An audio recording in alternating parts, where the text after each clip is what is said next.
here and now, I would like to welcome Frank Morrill, who's here to present the William Bullard collection, Worcester's People of Colour, Part 2.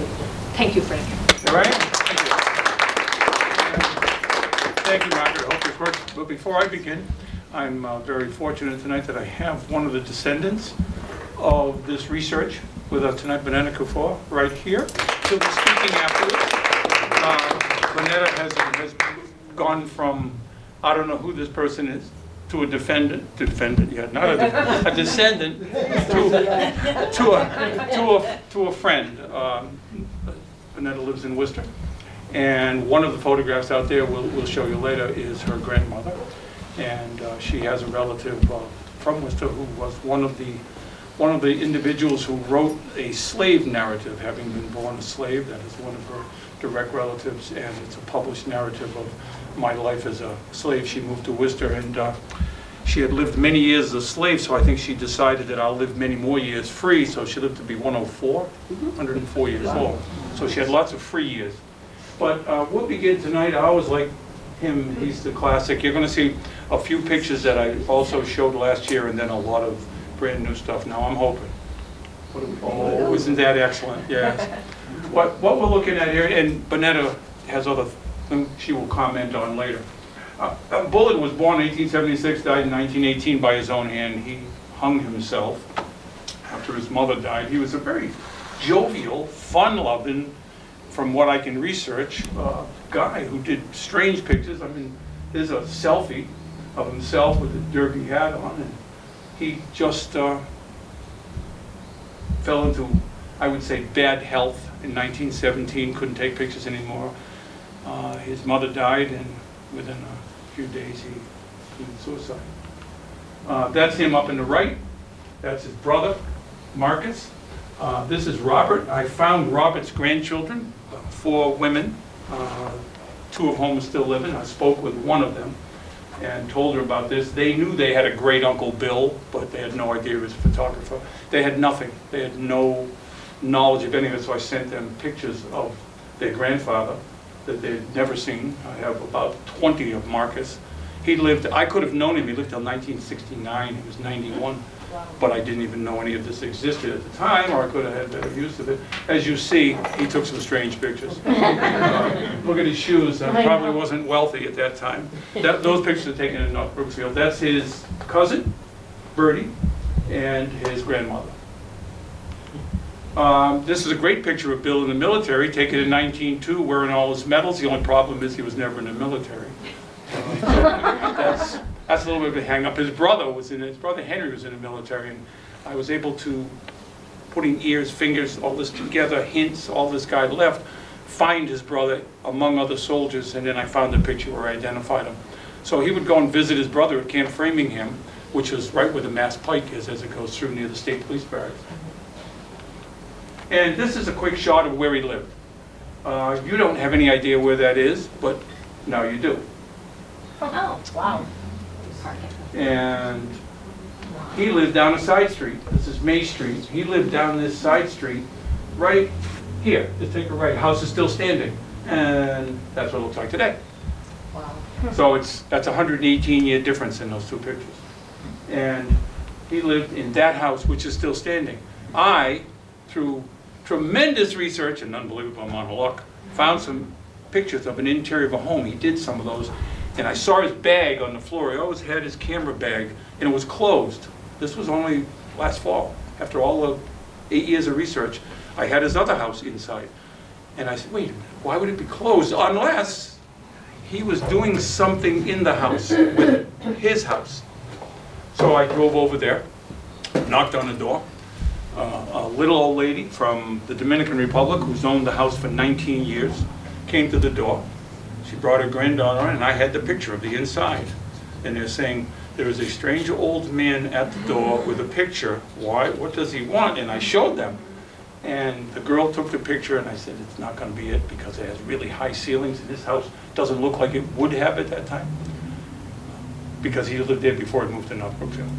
And she went in, and she came back out, and she said, sir, you probably should come in here. And I went in, and none of the doorways had changed. The woodwork hasn't. And there it is, stove, everything's in place, you know, that special corner right there. This is a double sliding door. Notice that picture right there. This is how you become a detective, for those of you who want. This is how you do the research. A lot of work and a lot of luck. Because you look at that picture, and then I see this picture, and I never knew where this picture was, and there it is over there. There's the picture. These are his two brothers. I had pictures of his brothers, but I did not have them at this age. Amazing, amazing luck. Now I want you to notice that picture. Everybody take a look at that picture and then memorize it, because you'll see it later. That's my other clue. I matched it up with a picture of this house inside North Brookfield and knew I had it. Wow. I knew then I had the right one. That's the house in North Brookfield. They moved there in 1908, moved away he died, in 1918. The house went down in 2015. I was never in it. I don't know why. Still to this day, why it had collapsed partly. I should have gone in anyway, taken a picture inside. The roof went down about 30 years ago. The house finally collapsed. It's now just a cellar hole. I dug through the cellar hole, found a brick to a chimney you'll see coming up, and gave it to Jeanette, who was my partner in research from Clark University. I found that inside the house. That's his grandmother, as you saw before. She's cooking. Probably saying to him, "Why are you taking my picture? I'm cooking." But by getting those chairs and putting together 6 pictures from different angles, I was able to get the whole inside of that house. And that's his study. And there's the kitchen over there. In fact, not only is it study, that picture right there on the wall that he hung is the one I showed you of the house that had the 1950. Yeah. There it is right there. There's the interior. Yeah. There's the picture right there. Very handy. And here he is with all, I have all these negatives to those pictures that he put up on the mantle, and he took a picture. I have a brick from that fireplace. They're large. He took a picture of his camera. He's not in it. He must have done a remote. That allows me to do research on the camera, what the camera was. I've narrowed it down to 2 different kinds of cameras. So here's the questions. Was he an apprentice? I have learned that the guy was an incredibly great photographer, but he was an itinerant, bouncing from place to place by bicycle, by wagon, by train, by trolley. And why did he take a strong interest in the black community? Well, he lived there, but 40% of the pictures he took was of 10% of the population. That no other people did that. I mean, that would be unusual, right? And the community, the Beaver Brook community right around that area, was about 10% people of color. And the city was just under 2%. So the idea that, oh, this is just all people of color in this area is simply not true. It was heavy in immigrants, and Polish, Lithuanian, from all over. Did he frequently sell his photographs? Well, the logbook that is the Rosetta Stone for all of this that I discovered, and you'll see why later, has evidence of that. 15 cents, 25 cents. He sold one for 75 cents. It was an 8x10. But he didn't market very often. And then, of course, what inspired him to travel to so many communities? 44 communities he traveled to. Some of that could not have been easy. And I just did this morning to just give you a chronological. His first picture was Newport, Rhode Island. I have that picture, obviously. And then all those years for Worcester, and I just kind of stopped 1911 because I wanted to show you. And it was Camp Framingham, Camp Bridgewater, Camp Westfield, Camp Middlefield, Camp Brockton, Green Hill Park in Worcester, all of those, which was a camp. Yet he wasn't in the military, so fascinating. Took almost over 800 pictures of the military. Do you think that was because of his brother? Yeah, I think it must have been, because of his brother, felt a camaraderie to it. 50 pictures with trolleys in them, 150 trains and depots. Yes, I have no life. I sit around and count. 300 ice wagons, Walker Ice, every conceivable way, cutting the ice, horses on everything inside the ice factories. All the wagons. Walker Ice had 92 wagons. He took a picture of every single one. They're all numbered. That's obsession. 600 soldiers training and 242 African American natives. He was also a school photographer in North Brookfield, East Brookfield, and in Holden and in Worcester. This is how it happened. He died. He had him for 24 years. He was living with his brother, who owned that farm. He belonged before it collapsed. And his brother had them for 40 years. It wasn't a photographer. They stayed in a back shed. These pictures, these negatives, as some people here have seen them, My nephew, Vanetta, has seen them. They're incredible. They're pristine. They're beautiful. 40 years they sat there. This guy was his postman. He lived in East Brookfield. And he kept saying, you want to sell those? You want to sell those? You want to sell those? He kept saying no. He got old. He finally sold them to him in 58. He died in 71. And living with him was his grandson, so they never moved. They just stayed there. And they kept them, between them, they kept them for 45 years. I've had them for 17. I became friends with him, and then I did so much with them. He said, you know, you really ought to buy these from me. Notice he didn't say give. And then I didn't want the portrait parts, but I bought them to keep the collection together and just put them on a shelf, and that will come up later. And there's my granddaughter, and the discovery was in 2013. She was 10 at the time of the discovery, and we were working on a book on Worcester. Here she is at the exhibit, older. She's now going to be 17 this year. So we're doing a book on Worcester, and I was given a practice and say, you know, I went over and I grabbed some that I haven't put in archival sleeves. I have 5,000 of them put away in archival sleeves and listed in a catalog. But there were still boxes and boxes and boxes, because I have another 5,000 besides that, 5,400. So I gave her some, and they said streets on them. And I gave her instructions, look at these, and you're going to figure out there's some buildings on these streets, and if you see a name, we'll be able to figure out where it is, the business, we'll look it up in a directory. And she's putting them aside, nope, not street. And then she comes to this one, that one, got a little 76 written in. She comes to this and she says, Pip, she calls me Pip for Pipe, we're French. She says, what's this a negative of? And I said, well, why is that in the streets? I don't know, just put it aside. I said, it looks like an African, because I'm used to negatives. Normally, if you're not, you can't really tell what you're looking at. I said, that's an African-American woman. And I said, she's 10.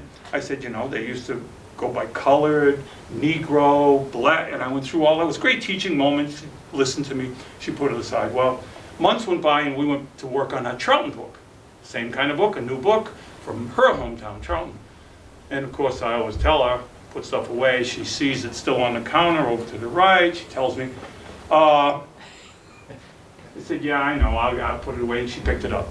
She picked it up, turned it over, and said, why is there a little number scratched in the bottom here? And I said, I don't know.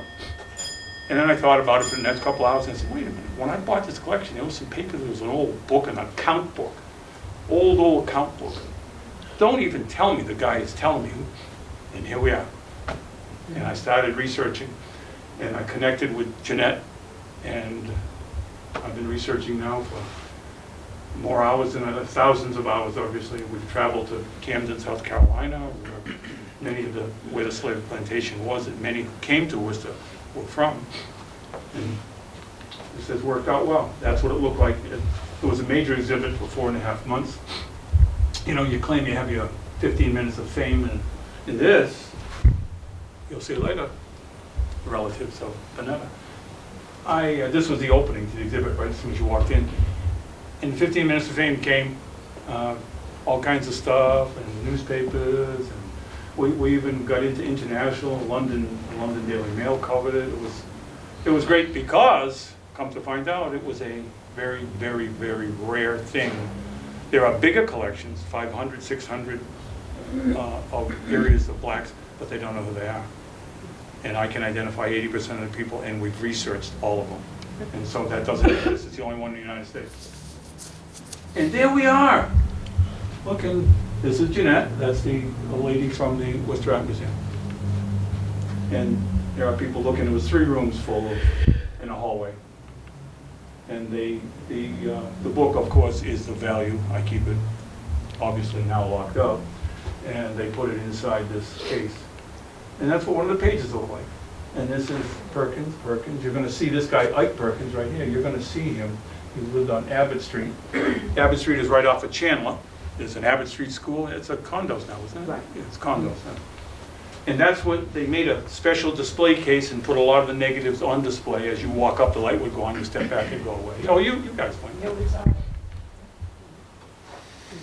And now maybe we can turn this over for a few minutes, and Vanetta can tell us a few things here about this picture and how she discovered it. And so the name Lena and Blanche was not in the exhibit at all. They were just called the Jackson girls.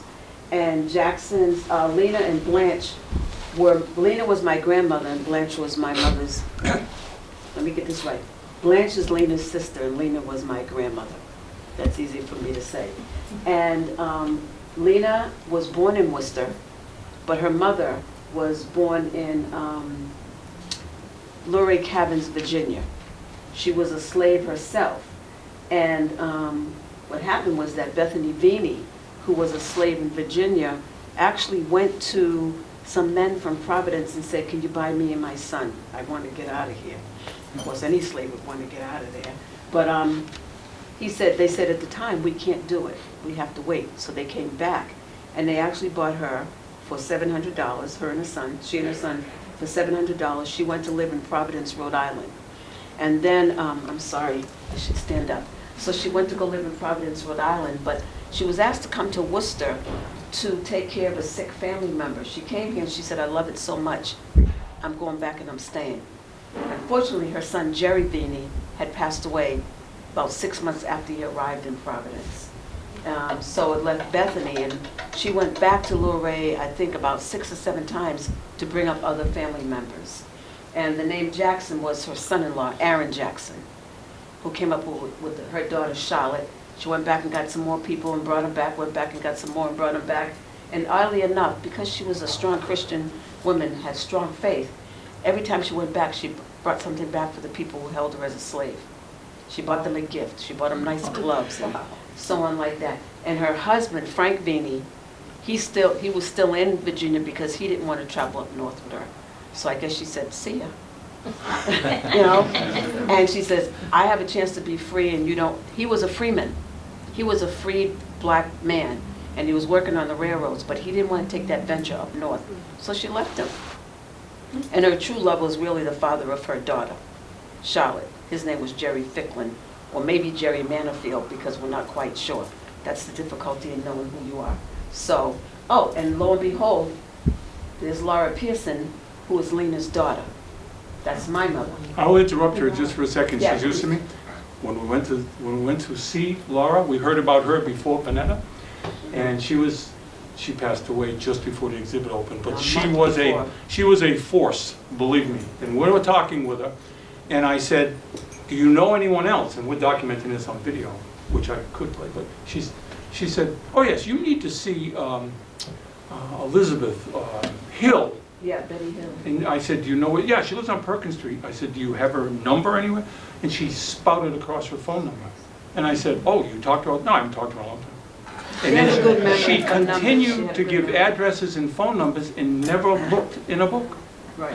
She Although I was- know she's got a Bible in her hand, so she must have had some numbers in there too. She's amazing. Yeah. But go ahead, that's your mom. Right, so that's my mother. She passed away actually a month before the exhibit. But she was very helpful and supportive Oh, of boy. Frank and Jeanette and trying to tell her where some of these people live, because Frank and Jeanette didn't really know where to go in the community to find some of these African Americans if they still had descendants living there. And from that, they went to the senior center because they have an African American group, and they were able to come up with names. So that's where we're at. Oh, And this is one of my favorite pictures. and the gray hair is still there. Okay. Still there. But this lady is Deborah Willis. She's very, very well known in the area of photography. She's and the world's preserving. leading expert on black photography. She's written Right. 28 books on it. So she came to Clark to speak about this. I think she was overwhelmed with it herself because it was not very many people can put together what was put together for this And project. she wrote on the Yeah. back, that's the exhibit Yeah. catalog, which won the New England Book Prize, by the way, Right. for That's history. And that was a nice ceremony. And Yeah. on the back of that book is a blurb by her. She called and volunteered to do it after she saw the exhibit, which was, Right. she's very, I Very couldn't nice say enough lady, about too. it. Wow, what Very a nice nice lady. Yeah. What a nice lady. Yeah. She's a NYU professor and world traveler. Right. She knows a lot. I know these people too. Go. Well, they're the Schuyler's. They always lived on John Street. They also lived on Mason Street. I didn't realize the family was as big. What's interesting about these photographs is that once you start seeing them, you start realizing, oh, these people have been here for a while. I didn't realize that because I wasn't born in Worcester. I'm not a Worcesterite. I was born in New York. I don't know if any of you know this. If you're not born here. You're not really from here. I don't care how many years you've lived here. So, I got 44 years in Charlton, and I'm not a native. okay, so we were not native Worcesterites. My mother's mother was born in Worcester, but my mother was the only one born out of Worcester because her mother took a trip while she was pregnant. And so therefore she had the baby in Baltimore. But the other part of it is too, my mother's mother passed away when she was 14. And there were younger siblings, so some nice lady came and took my mother and her sisters and they moved to New York. So we were out of the picture for a while. But my mother knew those people. There's a Schuyler's as adults, those are their family members. When we did the gentleman on the right, I'm Nick. sorry for the picture. Normally I can fix the pictures, but this picture was sent to me and I had to go with what I had. The gentleman on the right is Nick Schuyler, Right. and the other guy's Larry. But Nick was chosen, we selected Nick when NPR called us and said we want to do a walk through the neighborhood with me. And I said, well, we would also like one of the African-American individuals to come with us, and Nick lived in the neighborhood. And boy, did he tell some stories. We spent 2 hours on a walk around with NPR, and he was amazingly funny. But we'll show you another picture here. That's the family, and there's the picture. Right. That's the picture you just looked at up in the corner Yeah. as part of the exhibit. And you can see that there's a lot of descendants Right. just from that one picture. And have you known Nick a lot? A I long used to time? babysit for Charlene, who's on the end here.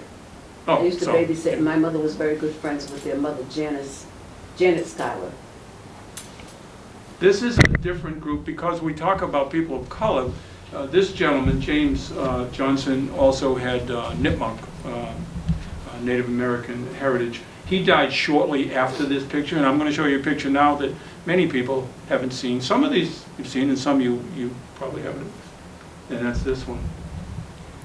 That was after he had passed away. She took a picture. Jenny took a picture with May and Jenny, the two children. Yeah, I put it on. Notice what it looks like around the edges. That's a negative. I know you always kind of clean it up, but if you look at those pictures out there, I didn't clean them up. I showed you the whole negative, and that's, of course, what an edge of a negative would look like. That's a great shot. There were other people taking, and notice the rug. I don't know what was in his mind. Bullard often had behind these people like a sheet with a tree on it, and I swear, it had never been ironed. There were more wrinkles, and he would hang the sheet, and then he would take a picture where there's no sheet over here, and you got part of a house, and then someone peeking behind. But they're phenomenal because he just left them. He just left it like it was. Yeah. That's John Street Church that you were speaking about, and I love that picture because it went away. 2 African-American children and 4 white children. He wrote that. He wrote John Street, Worcester, which was very helpful for research. And it's basically, that church looks exactly that way. Yeah, today? With the house over there, and the steps lead up to it as well. And I think it's the oldest African-American Baptist church in the city. And then people split off and went to other Baptist churches. This church here, which was, as you can see right up here, it says, the Bethel AME, African Methodist Episcopal Church. That was, I think it's the only picture of it that exists. Most people had never seen it. That's a church. And where it was is, how many know where National Glass is? Yep. In Worcester on Park Ave, Chandler Street. Remember the picture I showed you before, CVS? Across the street. Yeah. That was there. Now it's Martin Tire, right where this sits. And Yeah. she lives right around the corner. I mean, almost could throw a stone and hit this building. And that's the pastor who lived on Parker Street, right there, and his children. He actually did the burial for Aaron Jackson when he passed away. That's a great. He passed away before his wife. Griffin Perry did? I did not know that. That's fantastic. There's a 4-line obituary, and they said he performed the service. He performed the service. Yeah. I did not know that. That's why she's my friend. Notice the question mark. I thought that would get your attention better. Something new I'm trying this time. This is part of the exhibit out here. This is about 1917. One of the last pictures Bullard took. He didn't take any late in the year. This is at Green Hill Park. Now, he did not belong to any normal regiment, and I say that meaning you're going to see another picture of a soldier. They were not allowed to belong. The service were not integrated, and you find that they didn't become integrated until July 26, 1948 by executive order of Harry Truman. I think it's 9982, I believe is the number of the executive order. It said enough. Couldn't get it through Congress. This is how it's going to be from this moment on. It's hard to believe. It's hard to believe that the Civil War ended in 1865 and we don't have an integrated service for World War II because of the distinction that they served with. So, Just another note too, Frank. Yeah, sure.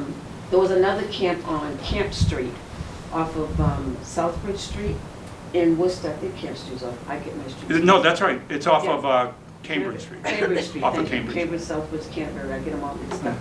But there was another camp for African-American soldiers as well, and tents such as that, and they named streets around there next, that related to the soldiers. And one of them is even Camp Street in the Yes. beginning of it, right? Exactly. Now it's a baseball field, soccer field, and a park. Yeah, it's right. And I grew up in that area and used to play there when I was a little kid. I grew up right up the street on Fremont Street. Oh, okay. I know it well. And I put this in here because we don't know who they are, They don't except know. that he wrote 3 children, which of course I knew looking at the picture, but he was helping. 3 children on Gage Street.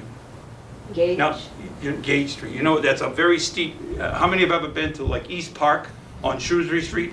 To your left is this street that goes up. That's on that street. So it's possible to find that. You'd find families that had 3 children, but maybe they were 3 of 6, 3 of 4. Maybe it was the next door neighbor, was only 2. So you have a shot at it, but it's tough. And I've spent too many hours, and I end up with this. That's He doesn't it. want his picture taken. No. Is the house still standing, do you know? He's not. I'm sorry. Is the house still standing, do you know? I'm wondering. No, I've walked it.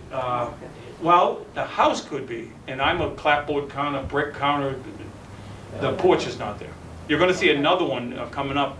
Thank you, that's a good question. I was gonna say, that's the east side of Worcester, and not, right now up on Gage Street is the Seven Hills Charter School. Yes. Yeah. Yep. Hey Frank, Sure. Are you sure that they're related? No. Because I mean, They you don't look look at like the it. different complexions, very different. No, yeah, right. I mean, look, the lighter, maybe more Native American. You're right, and so therefore, is it a neighbor? Or is it a cousin? Because that could be. Sure. Good point. See, I like this. This is good girl. Now, you had said earlier, a nice-looking young man he is. His pants are a little short. But, that was the style. I mean, he looks fantastic. I don't know who he is. And that's a backyard. So this looks like the area behind Boston Donuts, Walgreens. I just haven't, there's only a few pictures of that exist, and Bullard took them. But I have to look at 30 homes, they're all gone, and try and figure out the backyard. And I just haven't done it. So this one's possible for where it was taken, but every time I find one, I've told this people before, I'm down selling, I'm working on all my stuff, and my wife is very into this. I'd run upstairs after 6 hours and I'd say, I know who that is, and she said, that's nice, get back downstairs. So, you know, very sympathetic. This, I love this. Notice it's the same rug, same place. I have several, he took lots of pictures. I don't know where it is. I know the people, but I'm not sure which house they're behind. Hydrangea bush can't be that hard to find, Uncle Frank. So I put this one partly a question mark because he labeled it Mrs. Suter's father. However, that means he has a different name. And I can't find Mrs. Suter. We have gone, we have tried spelling, everything, ancestry, Jeanette and I both can't find a Suter. We can usually find, don't know, so he gave us a hint. I think he looks like a Civil War soldier personally. Yeah. He has enormous hands. This guy could, I mean, look at, he's just a very tall guy, I would say. Could he be related to that young man with the knickers on? Could be, Yeah, they look. could be. And the pictures are only 2 apart. You look in a book and you try and then I say, I got it. It's only 2 apart, same street. And then I'll go to the next box and it'll be Holden, Worcester, Boston, Buffalo. Theory gone again. I put this in, I showed this one last year because black organizations had to start up because they weren't allowed in the white organizations. And I put it in for a second reason. It is unusual, white or black people, to have the man holding the baby. I have 2, 5,400 pictures, 2. where there's a guy holding a baby. That's a wow. And that is a little, that kid eats well. Yeah. But we don't know, it's a Knights of Pythias uniform. He looks worried. Yeah, and then Reuben Griffin, I like this one because he shows citizenship in serving his country. He served in 6th Regiment Company L during the Spanish-American War. He must have been known to Bullard because he took 5 pictures of him, 2 inside his home. And that means he was friendly with him and knew something. He became a custodian on Oak Bluffs, Martha's Vineyard. That's where he died. But he was also a custodian at Worcester Vogue, and well known. And here's one of my favorites, David T. Oswald. The family did not know that a picture of him existed, even though he was a musician of the highest order. He died in 1902, born 1834, extremely well known in the Worcester and Boston area. His whole family were musicians.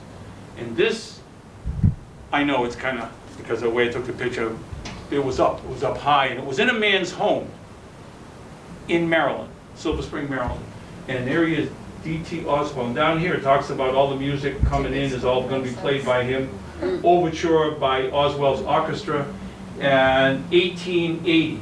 This was on the wall of and it's an original, of a man who revered him, his great-grandson, who played Carnegie Hall at 13 himself on the piano. And so Jeanette and I went down, what? 25 cents in Yeah, 1880 can you imagine? is no joke. I mean, that's Yeah. mine an next expensive today. show. That was his poster. This was the picture at Hope Cemetery of one of the sets of flowers when he died in 1902. There were many. In fact, he laid all the flowers out, Bullard, and took a picture. And in the background, there's not, I go to the gravesite now and send pictures down, but it's just completely full of grave sites. It's mixed, it's everybody, it's not, there's no special section. And he had the first gravestone there, and there's not another one. You're looking at 10 acres, and it is the first gravestone there. And notice this, a broken string. He had passed away. That was a custom at that time, which I learned. I didn't know at the time. There he is. Raymond Jackson, and my wife and I will be going down in the next month or so to visit him, to stay at his home. We've been there, Jeanette and I. Jeanette and I laid under this piano right here on this road when his wife said, this is a concert 9 foot in his home. But that's, I mean, he's a world-renowned concert pianist and the most kind and wonderful gentleman. He came up and played for free at the exhibit. And he's just a wonderful man. He's not well, he's 87. He's not real well now. But we laid under there because his wife said, lay under the piano when he plays the next piece. And so we did. And he played Rachmaninoff. Wow. He gets up and he walks very slow, and then he sits down at the piano. You can see this hand up here for a reason. I mean, it's been his whole life. And so we'll be going to see him soon. And he's the great-grandson of him. He had never seen a picture, and to see the tear in his eye when we showed him the picture for the first time of a person he revered, had the poster on the wall. That alone was worth all my years of research. To me. Kind of a sentimental slop, you know. He's the great-grandson. This is at the Worcester Art Museum. He's from Silver Spring. They're from Alabama. They are the great-great-grandchildren that Raymond, did not know existed. Now he tutors her. She's world-class violinist, and she's also an incredible piano player. Well, she should be. She's 14. I mean, come on. Let's get with it. And this kid is excellent. Her younger brother at 12, but he's going to be in the shadow. I mean, he's superb. But she played that night at City Hall when we had the thing from City Hall. There weren't many dry eyes in the place, just her playing a solo. And it's phenomenal. I digress. I'll let you tell the story. These are little ladies, little people. And this is on Mason Street. And that's Weezy and her sister Martha. And oddly enough, Weezy and Martha babysat my mother. My mother was born in 1923. And so they babysat her. And I even knew who Weezy was. Because when we moved to Worcester in 1959, they were still around. One died in 73, and the other one on the right died in 1995. Right. And when there was the Barnett building and Barnett store in Worcester, she ran the elevator. One of them, I'm not sure which one, but those ladies don't take their shortness for weakness. Those ladies, nobody messed with them, nobody fooled around with them, because they come at you the best way they could. So my mother said, I remember them babysitting them, they were very stern. So, and their family members, I was talking to them the other day, and I think that they're related to the Prices in Yes. Worcester. Yes. You'll see it right here. These people didn't even realize. That's their mother. Right, that's their mother, right, and I believe that's on Mason Street. But a lot of the people in Worcester now, the descendants, they didn't even realize these pictures existed, had never seen a picture of some of these people that are their family members. It was a joy when They knew of them, I but had they that didn't see the picture, pictures. because like Vanetta, who saw these people walking around, the stories I heard, she babysat my mother. She was my babysitter when she, and the one story of, she went to school, the older girl, Marty, when it was Wheezy and Marty. Marty went to school, she was babysitting, she went to school to get a youngster out of school in the 7th grade. She's this big, 7th grade is this big, she goes up to the desk, they wouldn't release them until, I'm not releasing, you have to have an adult. What do you think she said to them? Wasn't good. I'm not even going to tell you, because the person that told me was very up in age and said, now you don't get mad at what I'm going to tell you, because I'm going to use some words. And she was not happy to be told you have to go home and get an adult. You can imagine she was like in her 50s. Yeah. But she was, from everything I've heard, they were extremely well liked, totally respected in the community. Everybody, like they babysat everybody. And two of the homes that they lived at on Mason Street, they lived at 44, 52, and 54 Mason Street. Two of those are still existing. And my mother lived at And you're 50. right. You're right, because And she that picked building is still out. standing, yeah. She picked out exactly, and I didn't even tell her where they were.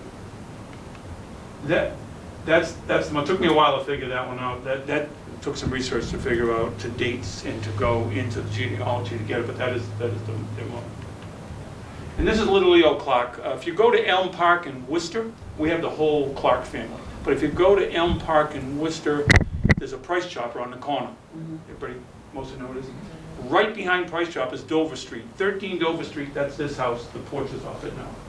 Leo died shortly after that. He's the one that did not survive. We have the whole family. He doesn't look well there, but he died within months of that photograph. We have his sister sitting there. So that picture's not been shown before. You've seen already several that have not. That have never been on. And this is a popular one that has been. This is Rose Perkins and her brothers from Camden, South Carolina. Slaves on the mulberry plantation. Their owner, and it's quite a story, their owner was James Chestnut, who during the Civil War was the attaché, he was a U.S. Senator before that, to Jefferson Davis, close friend of Jefferson Davis. His wife, Mary Boykin Chestnut, some of the slaves took the Boykin name, and that was the one that my granddaughter found was a Boykin, who married a Perkins. That's how she got to be Celia Perkins. They took the Boykin name. She wrote a Civil War, which is considered the Civil War diary for a Southern slave owner's wife. I've read it several times. And she was somewhat sympathetic to the slaves, whereas her husband was not. They were on that plantation. It still stands. I'd like to get on it. It's privately owned. They won't let us on it, but I would like to find a way to convince them to let us go there in the back, where some of the people that I've shown you have gone back and are buried there with the whites. Their shoes are barely even. They're not the same. My view is they were looking, they felt dignified, they were dignified, and they were trying to look as dignified considering what they had. They didn't have one. They went back. She stayed and ended up owning a home right over there behind Walgreens. But they went back. Here's a little story about them. Their father was King Perkins, well known. We found all their names on the slave manifest at that plantation, at the local historical site. King Perkins was born in 1802, their father. died in 1912, lived to be 110, had 23 children, of which he took pictures of 5. When King Perkins died in 1912, he got front page on a white newspaper. He was that well known. He was well known and respected, but he spent 63 years as a slave. And he, like your relative, said, you know, I spent 63 years as a slave. I'm going to stick around and be free for a lot longer. He got to be 110. What's interesting too, we were at a meeting. Can you go back to that picture real quickly? We were at a meeting just a couple of weeks ago, and there was a police officer there. Oh, Lee. Lee. He didn't know he was related to those people. That was funny. Across the table, he. he said, what? You got pictures of what? Yeah, he was shocked by them. Yeah. I'm waiting until he comes out. That's going to be fantastic when he comes out to the house. Now, Bonetta's been out to my house and will again. And she knows that I have a little dungeon downstairs where I keep all my stuff.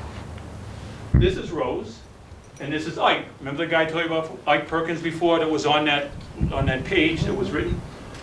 He was delivery guy. He was a little pocket thing there, going to deliver. And this bike craze at this time was because of Marshall Taylor, the black champions from Worcester. And the art museum printed this backwards. They printed it, they turned the picture around and printed it so that the pedal was on the other side because they said it was wrong. I said, no, that's right. That bicycle is wrong, but I've got the negative, that's right. So we researched it and there were bikes that was on this side. Wow. Yeah. Well, they were trying to, and there I am. I showed this one last year, but I show it again this year because I look good in this one. I don't care if you look at the rest of the stuff. I mean, come on, I have to be in some of them. This is Kim Perkins. And I remember this was at the City Hall, and I had these big pictures, and she said to me, my wife snapped a picture, she said to me, how can I get a picture like that? And I said, well, take that one. Yeah, you did the same thing Seconds, as within well. seconds, my wife snapped a picture, had a big smile on her face. Yeah. She was on the committee, Right. and the Still advisory. lives in Worcester. Yeah, so it was fourth grade, right? Teacher? Yeah, fourth grade. And it was wonderful. She didn't know they existed. She didn't know she had that history. She, like Bonetta, have been very kind to me and introduced me to her daughter by saying, this is the man that gave us a history. And it's, you know. Howard Beckton, football player. This is research I did alone. Football flowers. I looked at that and I said, that's a football outfit from the turn of the century. And so we did some searching, and Jeanette found BAC stands for Bancroft Athletic Club. Then, when you found the clip in the newspaper, he died young, appendicitis, and he belonged to the Bancroft Athletic Club, which was integrated. You know, blacks could play with whites on that particular one. And then, I throw this in, which no one's seen before. He used this as Howard over here. Bullard used to do this a lot, take old pictures he didn't take, they're well before he was even taking pictures in '94, put a group together and snap a picture for the family. He did pictures of himself with his little brothers when he was like 2. But there was a neat way he did it. This is, George Ringles had relatives, descendants who showed up, but the one I want to talk about is Alonzo. Alonzo here had a problem. He took ill, he wasn't feeling well, and again, wasn't treated correctly or whatever happened, and he died while a student and an athlete at Amherst College. A black in 1902 at Amherst College was not usual. It's tough to get in there now. And so we lost him at a very young age. He went by the nickname Son Shannon. This was a great one in Boston. This person here was her dad. She's 94 now. As of last year, she was still living. What was great here is Lois Perkins Cato, that's her father and her grandmother and her aunt. What was great about this was she had the original picture that Bullard handed to her grandmother. We've only found 2, one in New York. Now, I have tons of Bullard original pictures that he processed. You know, like the old pictures. None of them are African American. They're almost not people. They're art museum, trains and stuff. I have some of the originals, but I don't have any. To see 2 was quite amazing. And this is a great story of the Ward family. This little guy here was born in 1901, and he is little, 1900. He's 1 year old there in 1901. That's his brother and sister. This is his son. This guy's son is right here. He passed away last year at 94. We went down to visit him. He was a drummer. Didn't have a lot, didn't have much. At 32, he died when he was 7. He was 32, he was 7. He grew up, graduated from North High, went on to become executive vice president of Marriott Corporation. He was a personal friend of Bill Marriott, the Marriott. And he started with him when he said, I kind of hooked up with him when he had some ice cream shops and a couple of motels. Since then, he's gotten bigger. But he opened a lot of hotels and then went into his own business. This is still very friendly with him. We see him fairly often. His wife is still living. She's 93. Sterling comes up. You've met Sterling. Sterling comes up, and he's been incredibly helpful. He lives in D.C. And we're almost at the end. And then I would love it if you have questions. This was a famous photographer, Lou Jones, who is from Boston, and he did a display at Clark. He came and took pictures of the descendants with their photographs, and then did a big thing on it. He's nationally known, and he heard about it and wanted to come and do that. And well, yeah, you were one of those that he took. Those are the Tonys, I think, right? Yes. It's a combination. There's there's two different Hazard, families there, right? Tony, Yeah. yeah. And Wards. with that, Yeah. that's the reward for research right there. Wow. That is the reward. And that is not by, well, some of these people are not descendants. I mean, you've got myself and Jeanette, my wife right here, my son, there's Hannah and her mom, there's Bonetta over here. My granddaughter. And there are, he's your granddaughter in the front, right? There's a lot of people missing from that, but that's the biggest group we get at one time. But you could double that. There was nearly 100 descendants that we found. And every day that makes me thankful that Hannah said, what's this a picture of, Pip? Yeah. Every day, every single day. That's where you could go if you have some interest in looking at more of it. Just go to bulletphotos.org. That Clark has permanently hosted an exhibit that they let me be an administrator on. That's very kind of them. And that's where you go, bulletphotos.org. And then, there we are. Look at that. Oh, come on. Right on time, right on time.